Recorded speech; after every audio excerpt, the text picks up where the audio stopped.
સુરતની સુરભી ડેરીના નકલી પનીરને લઈને મોટો ખુલાસો થયો છે। ઘીમાં એસિડ ભેળવીને નકલી પનીર બનાવવામાં આવતું હતું। સુરતમાં રોજ 1000 કિલો પનીરનું વેચાણ કરતા હતા। કેટરર અને નાની ડેરીઓમાં સસ્તા ભાવે નકલી પનીર વેચાતું હતું। સુરત એસઓજીએ રેડ કરી સમગ્ર કૌભાંડ સામે લાવ્યું।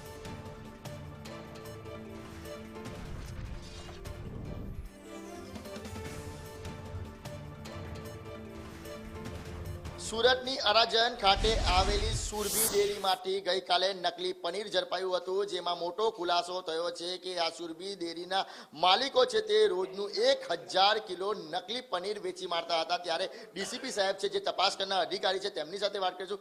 સાહેબ, કઈ રીતે તપાસ કરવામાં આવી છે અને કેટલું રોજનું પનીર વેચી કાઢતા હતા આ લોકોને જ્યારે એના તમામ યુનિટોની રેડ કરવામાં આવી તો આપણને 955 કિલોગ્રામ પનીર મળી આવ્યું છે। એનો અર્થ એવો થયો કે આ લોકોની પાસે સતત આ 955 થી 1000 કિલોનો સ્ટોક રહેતો હશે અને એ લોકો છૂટક પણ વેચાણ કરતા હતા અને બીજા નાના સબમાં પણ વેચાણ કરતા હતા। તો આ તપાસ હજી અમારી ચાલુ છે અને આ લોકો ઉપર એનો જે નમૂનો લીધો છે એનું જે રિઝલ્ટ આવી જતા તાત્કાલિકના ધોરણે ભારે કલમોથી ગુનો દાખલ કરવામાં આવશે। કોણ કોણ જોડાયેલું છે આ લોકો સાથે, કેટલા લોકો જોડાયેલા છે? ગઈકાલે પણ તમે રેડ કરી હતી તો જે કેરેટની અંદર માલ સીઝ કર્યો હતો, પણ અન્ય માલ ડ્રમની અંદર પડ્યો તો જે સીઝ કર્યો એના કરતાં ડબલ હતો। એટલે કેટલી મોટી માત્રામાં આ લોકો વેચતા હતા નકલી પનીર?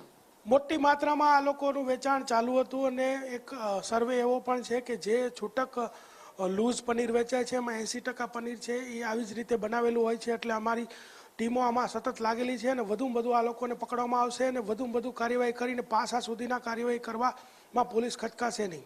સાહેબ, આ જે પનીર પકડાયું છે એમાં તપાસમાં શું બહાર આવ્યું છે? આ લોકો કોને કોને પનીર વેચતા હતા?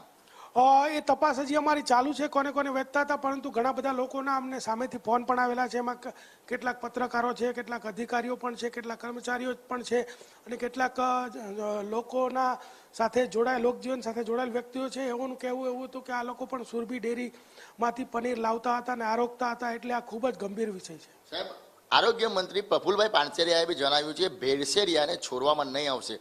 હવે કઈ રીતની કાર્યવાહી? કારણ કે તો સીધું આ રીતનું લોકોના જીવ સાથે સીધા ચેરા થઈ રહ્યા છે। આગળની કાર્યવાહીમાં જે કેટરિંગ વ્યવસાય સાથે જોડાયેલા લોકો હશે એના જ્યારે લગ્નના અથવા અન્ય જે ઓર્ડર હશે અને ત્યાં બનેલી કોઈ પણ જે વાનગીઓ હશે એની અંદર જે પનીર વપરાયું હોય, ઘી વપરાયું કે કોઈ પણ નકલી ચીજ વસ્તુ વપરાયું તો તાત્કાલિક ત્યાં જઈને રેડ કરવામાં આવશે, એનું ચેકિંગ કરવામાં આવશે, એના નમૂનાઓ લેવામાં આવશે અને તે ઉપરાંત જે કોઈ સ્ટ્રીટ ફૂડ વેન્ડરો છે, ગૌરવપથ રોડ ઉપર છે, વેસુ છે, અઠવા છે, અન્ય જગ્યાઓ છે, તો એના લોકોના જે કિચન છે કે જે લોકો જ્યાં સામાન બનાવતા હોય છે તે પણ ચેક કરવામાં આવશે। એમાં જો કોઈ નકલી મળી આવશે અથવા અનહાઇજેનિક મળી આવશે તો તેઓ ઉપર પણ કાર્યવાહી કરવામાં આવશે। એટલે તમામને મારી એવી સૂચના છે કે આજથી જ તમે સુધરી જાઓ અને નકલી વાપરતા બંધ થઈ જાઓ અને તમારા જે કિચન કે જે કોઈ જ્યાં પણ તમે ચીજવસ્તુઓ તૈયાર કરો છો તે હાઇજેનિક અવસ્થામાં રાખો।